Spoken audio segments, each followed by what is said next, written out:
በስመ አብ ወወልድ ወመንፈስ ቅዱስ አሐዱ አምላክ አሜን። እግዚአብሔር የሚወዳችሁ እግዚአብሔርን የምትወዱት በመላው ዓለም ሆናችሁ ይህንን ፕሮግራም የምትከታተሉ የክርስቶስ ቤተሰቦች ሰላም እግዚአብሔር ከእናንተ ጋር ይሁን። እግዚአብሔር አምላክ እየደገፈን እየረዳን እየጠበቀን ለዚህ ዕለት ለዚህ ሰዓት ስላደረሰን ስሙ ከዘላለም እስከ ዘላለም ይክበር ይመስገን። ይህ መጽሐፍ ቅዱሳችንን በየዕለቱ እናንብብ በሚል ርዕስ የጀመርነውን ቅዱሳት መጻሕፍትን የማንበብ ፕሮግራማችን ነው። የማቴዎስ ወንጌልን እያነበብን እንግዲህ ዛሬ ደግሞ ምዕራፍ 12ን ለማንበብ ተዘጋጅተናል። እንግዲህ አንዱ በእውነት ደስ የሚያሰኘው ቃል እግዚአብሔርን ካነበብን በኋላ ከዚያ ውስጥ የሚገኘውን ትምህርት እኔም እናንተም እርስ በርሳችን ስንካፈል ነው እና ስለ አስተያየታችሁ በጣም አመሰግናለሁ። ለምሳሌ በምዕራፍ 11 ላይ ምንድን ነው እግዚአብሔር ያስተማራችሁ የሚለውን ስጠይቅ አንዲት እህቴ በዮሐንስ መጥምቁ ታሪክ ውስጥ ልዩ የሚያደርጉትና ልቤን የሚነካው ነገሮች አሉ። እነዚህም የኢየሱስን መምጣት ያዘጋጀ ነቢይ መሆኑ፣ ከመወለዱ በፊት ልዩ የሆነ ተልእኮ መሰጠቱ፣ ቀሊልና ቅዱስ ኑሮ መኖሩ፣ ኢየሱስን ማጥመቁ፣ እውነትን በድፍረት መናገሩ፣ ትሕትናው፣ በአጠቃላይ የዮሐንስ መጥምቁን ታሪክ ልዩ የሚያደርገው ለመሲሁ መንገድ ማዘጋጀቱ፣ ፀሐይ ፍኖት መሆኑ፣ ለእውነት ያለው ድፍረት፣ ትሕትናው እና ጌታችን ኢየሱስ ክርስቶስን ያጠመቀ ሰው መሆኑ ነው። በጥልቀት አስተምሮኛል የሚል አስተያየት አድላናለች። ሌሎቻችሁም እንደዚሁ በተለያየ መንገድ እግዚአብሔር ያስተማራችሁን እግዚአብሔር የተናገራችሁን አካፍላችሁናል። ለምሳሌ እናንተ ሸክማችሁ የከበደ ወደ እኔ ኑ እኔም አሳርፋችኋለሁ የሚለውን ቃል በመያዝ እግዚአብሔር አምላክ የሚሰጠን ተስፋ ታላቅ እንደሆነ የገለጻችሁ አላችሁ። እንደዚሁም ደግሞ ከመጥምቁ ዮሐንስ እጅግ በጣም ውስጤን የሚነካኝ የተወለደበት ዓላማው መገለጫው ራሱ ነው። መንገድ የሚያጠራ ድምፅ፣ ራሱን ዝቅ አድርጎ ሰዎችን ወደ ክርስቶስ የሚመራበት ትሕትናው፣ የእምነት ጽናቱ ነው እያላችሁ በተለያየ መንገድ የገለጣችሁ አላችሁ። እንግዲህ በእውነት ይሄን ስናደርግ ልባችን ላይ ቃሉ ይታተማል ማለት እግዚአብሔር የሚያስተምረንን እግዚአብሔር የሚናገረንን በሚገባ ስናየው ማለት ነው። እንግዲህ ዛሬ ምዕራፍ 12ን እንቀጥላለን። እግዚአብሔር በዚያ ውስጥ እንዲያስተምረን እግዚአብሔር በዚያ ውስጥ ለእያንዳንዳችን የሚያስፈልገንን ለልባችን እርሱ አምላካችን እንዲናገረን ቅዱስ ፈቃዱ ይሁንልን። የማቴዎስ ወንጌል ምዕራፍ 12። በዚያን ጊዜ ኢየሱስ በሰንበት ቀን በእርሻ መካከል አለፈ። ደቀ መዛሙርቱም ተራቡና እሸት ይቀጥፉ ይበሉም ጀመር። ፈሪሳውያንም አይተው እነሆ ደቀ መዛሙርትህ በሰንበት ማድረግ ያልተፈቀደውን ያደርጋሉ አሉት። እርሱ ግን እንዲህ አላቸው፣ ዳዊትና ከእርሱ ጋር የነበሩት በተራቡ ጊዜ እርሱ ያደረገውን ወደ እግዚአብሔር ቤት እንደገባ ካህናትም ብቻ እንጂ እርሱና ከእርሱ ጋር የነበሩት ሊበሉት ያልተፈቀደውን የመሥዋዕቱን ኅብስት እንደበላ አላነበባችሁምን? ካህናትም በሰንበት በመቅደስ ሰንበትን እንዲያረክሱ ኃጢአትም እንዳይሆንባቸው በሕጉ አላነበባችሁምን? ነገር ግን እላችኋለሁ ከመቅደስ የሚበልጥ ከዚህ አለ። ምሕረትን እወዳለሁ መሥዋዕትንም አይደለም ያለው ምን እንደሆነ ብታውቁስ ኃጢአት የሌለባቸውን ባልኮነናችሁም ነበር። የሰው ልጅ የሰንበት ጌታ ነውና። ከዚያም አልፎ ወደ ምኵራባቸው ገባ። እነሆም እጁ የሰለለች ሰው ነበረ።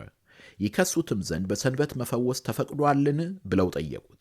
እርሱ ግን ከእናንተ አንድ በግ ያለው በሰንበት በጉድጓድ ቢወድቅበት ይዞ የማያወጣው ሰው ማን ነው? እንግዲህ ሰው ከበግ ይልቅ እንደምን አይበልጥም? ስለዚህ በሰንበት መልካም መሥራትን ተፈቅዶአል አላቸው። ከዚያም በኋላ ሰውየውን እጅህን ዘርጋ አለው። ዘረጋትም፣ እንደ ሁለተኛይቱም ደህና ሆነች። ፈሪሳውያን ግን ወጥተው እንዴት አድርገው እንዲያጠፉት ተማከሩበት። ኢየሱስም አውቆ ከዚያ ፈቀቅ አለ። ብዙ ሰዎችም ተከተሉት፣ ሁሉንም ፈወሳቸው። በነቢዩ በኢሳይያስ የተባለው ይፈጸም ዘንድ እንዲህ ሲል፣ እነሆ የመረጥሁት ብላቴናዬ፣ ነፍሴ ደስ የተሰኘችበት ወዳጄ፣ መንፈሴን በእርሱ ላይ አኖራለሁ፣ ፍርድንም ለአሕዛብ ያወራል። አይከራከርም፣ አይጮህምም፣ ድምፁንም በአደባባይ የሚሰማ የለም። ፍርድን ድል ለመንሳት እስኪያወጣ የተቀጠቀጠን ሸምበቆ አይሰብርም፣ የሚጤስን የጥዋፍ ክርም አያጠፋም። አሕዛብም በስሙ ተስፋ ያደርጋሉ። ከዚያም በኋላ ጋኔን ያደረበትን ዕውር ዲዳም ወደ እርሱ አመጡ። ዕውሩም ዲዳውም እስኪያይና እስኪናገር ድረስ ፈወሰው። ሕዝቡም ሁሉ ተገረሙና እንጃ ይህ ሰው የዳዊት ልጅ ይሆንን አሉ። ፈሪሳውያን ግን ሰምተው ይህ በብዔል ዜቡል በአጋንንት አለቃ ካልሆነ በቀር አጋንንትን አያወጣም አሉ። ኢየሱስ ግን ሐሳባቸውን አውቆ እንዲህ አላቸው፣ እርስ በርሷ የምትለያይ መንግሥት ሁላ ትጠፋለች። እርስ በርሱ የሚለያይ ከተማም ሁሉ ወይም ቤት አይቆምም። ሰይጣንም ሰይጣንን የሚያወጣ ከሆነ እርስ በርሱ ተለያየ። እንግዲህ መንግሥቱ እንዴት ትቆማለች? እኔስ በብዔል ዜቡል አጋንንትን የማወጣ ከሆንኩ ልጆቻችሁ በማን ያወጧቸዋል? ስለዚህ እነርሱ ፈራጆች ይሆኑባቸዋል። እኔ ግን በእግዚአብሔር መንግሥት አጋንንትን የማወጣ ከሆንኩ እንግዲህ የእግዚአብሔር መንግሥት ወደ እናንተ ደርሳለች። ወይስ ሰው አስቀድሞ ኃይለኛውን ሳያስር ወደ ኃይለኛው ቤት ገብቶ ዕቃውን ሊነጥቀው እንዴት ይችላል? ከዚያም ወዲያ ቤቱን ይበዘብዛል። ከኔ ጋር ያልሆነ ይቃወመኛል፣ ከኔ ጋርም የማያከማች ይበትናል። ስለዚህ ይላችኋለሁ ኃጢአትና ስድብ ሁሉ ለሰዎች ይሰረይላቸዋል፣ ነገር ግን መንፈስ ቅዱስን ለሰደበ አይሰረይለትም። በሰው ልጅ ላይ ቃል የሚናገር ሁሉ ይሰረይለታል፣ በመንፈስ ቅዱስ ላይ ግን የሚናገር ሁሉ በዚህ ዓለም ቢሆን ወይም በሚመጣው አይሰረይለትም። ዛፍ ከፍሬዋ ትታወቃለችና ዛፏን መልካም ፍሬዋንም መልካም አድርጉ፣ ወይንም ዛፏን ክፉ ፍሬዋንም ክፉ አድርጉ። እናንተ የእፉኝት ልጆች ክፉዎች ስትሆኑ መልካም ለመናገር እንዴት ትችላላችሁ? በልብ ሞልቶ ከተረፈው አፍ ይናገራልና። መልካም ሰው ከልቡ መልካም መዝገብ መልካም ነገርን ያወጣል፣ ክፉ ሰውም ከክፉ መዝገብ ክፉ ነገርን ያወጣል። እኔ እላችኋለሁ ሰዎች ስለሚናገሩት ስለ ከንቱ ነገር ሁሉ በፍርድ ቀን መልስ ይሰጡበታል። ከቃልህ የተነሳ ትጸድቃለህና ከቃልህም የተነሳ ትኮነናለህ። በዚያን ጊዜ ከጻፎችና ከፈሪሳውያን አንዳንዶቹ መለሱና መምህር ሆይ ከአንተ ምልክት እንድናይ እንወዳለን አሉ። እርሱ ግን መልሶ እንዲህ አላቸው፣ ክፉና መንዝራ ትውልድ ምልክት ይሻል። ከነቢዩም ከዮናስ ምልክት በቀር ምልክት አይሰጠውም። ዮናስ በዓሣ አንባሪ ሆድ 3 ቀንና 3 ሌሊት እንደነበረ እንዲሁ የሰው ልጅ በምድር ልብ 3 ቀንና 3 ሌሊት ይኖራል። የነነዌ ሰዎች በፍርድ ቀን ከዚህ ትውልድ ጋር ተነስተው ይፈርዱበታል፣ በዮናስ ስብከት ንስሐ ገብተዋልና። እነሆም ከዮናስ የሚበልጥ ከዚህ አለ። ንግሥተ አዜብ በፍርድ ቀን ከዚህ ትውልድ ጋር ተነስታ ትፈርድበታለች። የሰሎሞንን ጥበብ ለመስማት ከምድር ዳር መጥታለችና፣ እነሆም ከሰሎሞን የሚበልጥ ከዚህ አለ። ርኩስ መንፈስ ግን ከሰው በወጣ ጊዜ እረፍት እየፈለገ ውሃ በሌለበት ቦታ ያልፋል፣ አያገኝምም። በዚያን ጊዜም ወደ ወጣሁበት ቤቴ እመለሳለሁ ይላል። ቢመጣም ባዶ ሆኖ ተጠርጎና አጊጦ ያገኘዋል። ከዚያ ወዲያ ይሄድና ከእርሱ የከፉትን 7 ሌሎችን አጋንንት ከእርሱ ጋር ይወስዳል። ገብተውም በዚያ ይኖራሉ። ለዚያም ሰው ከፊተኛው ይልቅ የኋለኛው ይብስበታል። ለዚህ ክፉ ትውልድ ደግሞ እንዲሁ ይሆንበታል። ገናም ለሕዝቡ ሲናገር እነሆ እናቱና ወንድሞቹ ሊነጋገሩት ፈልገው በውጭ ቆመው ነበር። አንዱም እነሆ እናትህና ወንድሞች ሊነጋገሩ ፈልገው በውጭ ቆመዋል አለው። እርሱ ግን ለነገረው መልሶ እናቴ ማን ናት? ወንድሞቼስ እነማን ናቸው? አለው። እጁንም ወደ ደቀ መዛሙርቱ ዘርግቶ እንዲህ አለ፣ እነሆ እናቴና ወንድሞቼ፣ በሰማያት ያለውን የአባቴን ፈቃድ የሚያደርግ ሁሉ እርሱ ወንድሜ እህቴም እናቴም ነውና። ሰማይና ምድር ያልፋል፣ ቃሌ ግን አያልፍም አለ ጌታ ለደቀ መዛሙርቱ። እግዚአብሔር አምላክ ስለ ቃሉ የተመሰገነ ይሁን።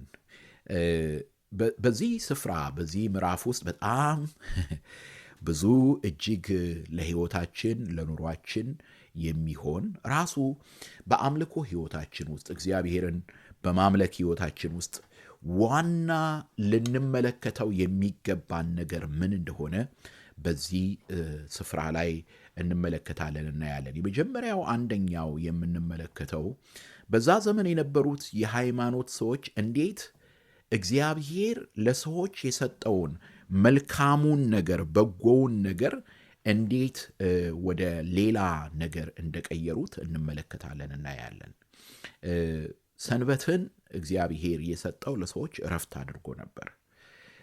ነገር ግን አሁን ጸሐፍትና ፈሪሳውያን ግን ያንን የሰንበትን ሕይወት መክሰሻ አድርገውት እንመለከታለን። መክሰሻ አድርገውት ሲጠቀሙበት እንመለከታለን፣ እናያለን ማለት ነው። እና የመጀመሪያው ያደረጉት የከሰሱት ምንድን ነው? ደቀ መዛሙርቱን በሰንበት እሸት መቅጠፋቸውን ነበረ። ነገር ግን ጌታችን መድኃኒታችን ኢየሱስ ክርስቶስ በዚያ ውስጥ እጅግ አስደናቂ የሆነውን ነገር ሲናገር እንመለከታለን፣ እናያለን። ምንድን ነው የነገራቸው? ምንድን ነው ያሳያቸው? በእግዚአብሔር ትእዛዛት ውስጥ ሁልጊዜ እግዚአብሔር አምላክ ለሰው ልጆች የሚያደርግላቸው፣ ለሰው ልጆች የሚያከናውንላቸው መልካም ነገር ቢኖር እግዚአብሔር አምላክ ለሰው ልጆች ትእዛዛትን በሚሰጥበት ጊዜ ሁልጊዜ ምሕረቱን፣ ቸርነቱን ነው የሚገልጥላቸው። ማለት በሌላ አነጋገር የሰጠን ትእዛዛት በሙሉ የእግዚአብሔር ምሕረት መገለጫ ነው። ስለዚህ ከመስዋዕቱ በፊት፣ ከስርዓቱ በፊት የእግዚአብሔርን ምሕረት፣ የእግዚአብሔርን ቸርነት፣ የእግዚአብሔርን ይቅርታ ልንፈልግ ይገባናል። የእግዚአብሔርን ይቅርታ፣ የእግዚአብሔርን ምሕረት፣ የእግዚአብሔርን ቸርነት ልናይ ይገባናል። እና እዚህ ቦታ ላይ የምንመለከተው ይሄንን ነው። እዚህ ቦታ ላይ የምናየው ይሄንን ነው። አጠቃላይ የሚያሳየን በዚህ ስፍራ ላይ በተደጋጋሚ የምንመለከተው በዛ ዘመን የነበሩት የሃይማኖት መሪዎች እንዴት መሐሪና ይቅር ባይ የሆነው አምላክ ለሰው ልጆች የሰጣቸውን በጎ ነገር፣ መልካም ነገር እንዴት አድርገው እንደቀየሩትና መክሰሻ፣ መፍረጃ ለማድረግ እንደፈለጉ እናያለን። በአንጻሩ ደግሞ ወልደ እግዚአብሔር ኢየሱስ ክርስቶስ ደግሞ ምንድን ነው የሚላቸው?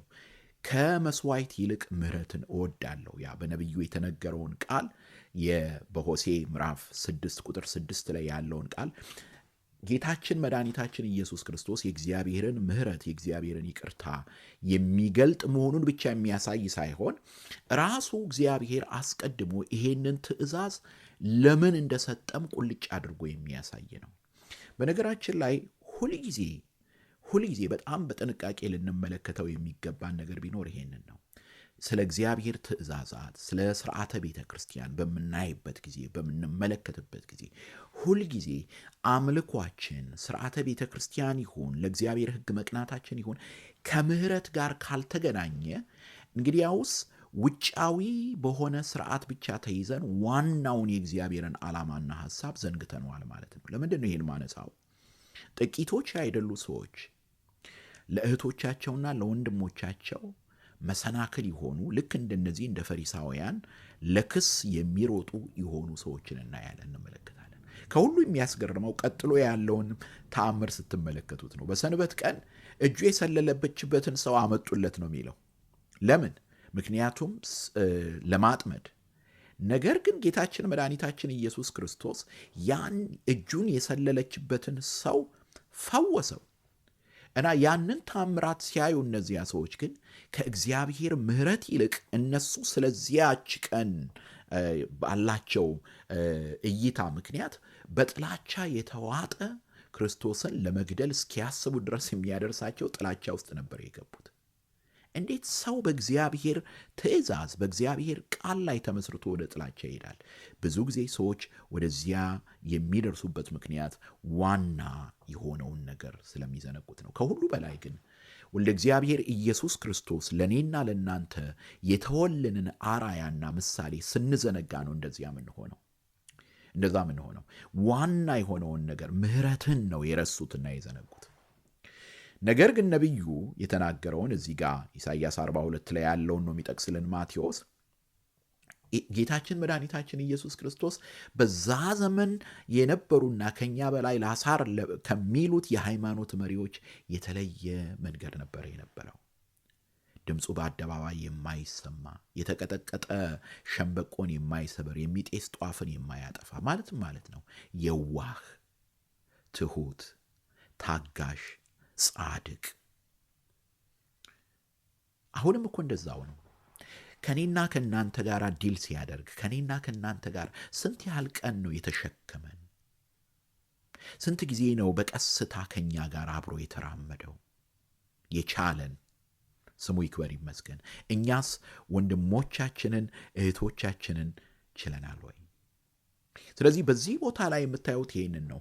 በምህረት የሚጓዝ አምላክና እነሱ ላቆሙት ደንብ፣ እነሱ ላቆሙት ሰዋዊ ለሆነ ወግ ሰዎች ስላልታዘዙ በጥላቻ የተሞሉ ሰዎችን፣ እነዚህን ሁለት አይነት ሰዎችን ነው የምንመለከተውና የምናየው። እና ከዚህ የተነሳ ምንድን ነው ያደረጉት? ክብር ይግባውና አምላካችን ሎቱ ስብሐት ብዔልዜቡል አለበት በአጋንንት ነው የሚያወጣው አሉ። ለምንድን ነው ይሄ የመጣው? ኋላ ላይ መንፈስ ቅዱስን መስደብ ብሎታል። ለምን ይሄ የመጣው ከልብ ድንዳኔ ስለሆነ ነው። በቃ ለንስሐ ያልተከፈተ ልብ ሁልጊዜ በኃጢአት የወደቀ ነው የሚሆነው፣ ምንም ተስፋ አይኖረውም። በነገራችን ላይ መንፈስ ቅዱስን የሰደበ ማለት የሆነች ስድብ ነገር ከአፉ የወጣ ማለት አይደለም። ምክንያቱም ብዙ ሰዎች በእግዚአብሔር ላይ ብላስፈሚ ተናግረው በንስሐ ተመልሰዋል። ይሄ ግን ምን ማለት ነው?